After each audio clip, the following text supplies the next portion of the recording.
అంటే నిన్న ఉదయం యాక్చువల్గా మా యాజ్ఞశ్రీకి చిన్న చెవిలో నారు కారుతుంది అనేసి ఈఎన్టీ సునీల్ కిషోర్ గారికి గత నెల రోజులుగా మా మావయ్య గారు అక్క వచ్చి చూపిస్తున్నారు.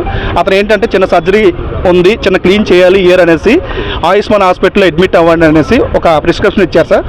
అదే టైమింగ్తో నిన్న ఉదయం 8:30 గంటలకి మా అక్క, మా బావగారు ప్లస్ మా మేనకోడలు యాజ్ఞశ్రీ ముగ్గురు కలిసి కారులో వచ్చి హ్యాపీగా నడుచుకుంటూ వెళ్తూ చిన్న ఆపరేషనే కదా ఏం కాదులే అనుకొని ఆపరేషన్ థియేటర్ దాకా వెళ్ళారు సార్.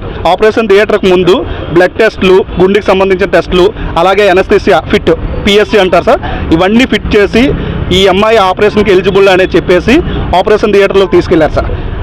అప్పుడు ఆపరేషన్ థియేటర్ బయట మా అక్కగారు, మా బావగారు ఉన్నారు. ఇద్దరితో కూడా పాపం మాట్లాడి హ్యాపీగానే వెళ్ళింది సార్. కానీ ఇక్కడ జరిగిన మిస్టేక్ ఎక్కడ అనేది అర్థం కావట్లే.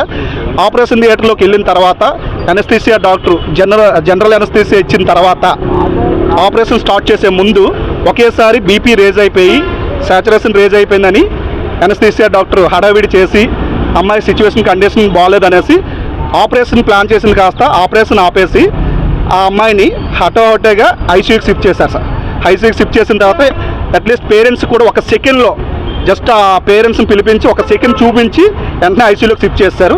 ఐసీయూలో ఏ డ్రామా జరిగిందో తెలియట్లేదు, కానీ నైట్ వరకు ఆ డాక్టర్స్తో మాట్లాడితే, మా బావగారు వెళ్ళి మాట్లాడితే 24 గంటల వరకు ఆ అమ్మాయి తెలుగులో రాదండి, చిన్న సడేషన్ ఇచ్చాం, మీరేం ఇబ్బంది పడాల్సిన అవసరం లేదన్నారు సార్. అదే ఓపిక మీద సర్జను ప్లస్ ఎనస్థీసియా డాక్టర్స్ చెప్తున్నారు కదా అని హ్యాపీగా ధీమాగా ఉన్నారు సార్ మా బావగారు. నేను 5 గంటలకు వచ్చి చూసినప్పుడు కూడా అదే ధీమా వ్యక్తం చేశారు సార్. కానీ నాకు ఏదో తేడా వస్తుందని చూసేటప్పటికి ఈ హడావిడి కాస్త 10 గంటల ఆ సమయంలో మమ్మల్ని పిలిచి అమ్మాయి ఆ సిచ్యువేషన్ అయితే చాలా క్రిటికల్గా ఉంది, చాలా ఇబ్బంది పడతారు, చూసుకోండి అన్నారు. మళ్ళీ 1 గంటకి పిలిచి అమ్మాయి అయితే సాచురేషన్ బాగా డౌన్ అయిపోతుంది, బీపీ డౌన్ అయిపోతుంది, అమ్మాయి అయితే ఇంకా బతకదు అని చెప్పారు సార్. మేము ఏం చేయాలనేది కూడా మాకు అర్థం కావట్లేదు సార్. చిన్న మైనర్ సర్జరీ అని తీసుకొస్తే పూర్తిగా శవమై మా పాపని ఇచ్చారు సార్. ఎంత బాధ అనిపిస్తుందంటే నడిచెళ్ళిన పాప మళ్ళీ అదే స్ట్రెచర్ మీద శవమై వస్తుంటే చాలా బాధ అనిపిస్తుంది సార్.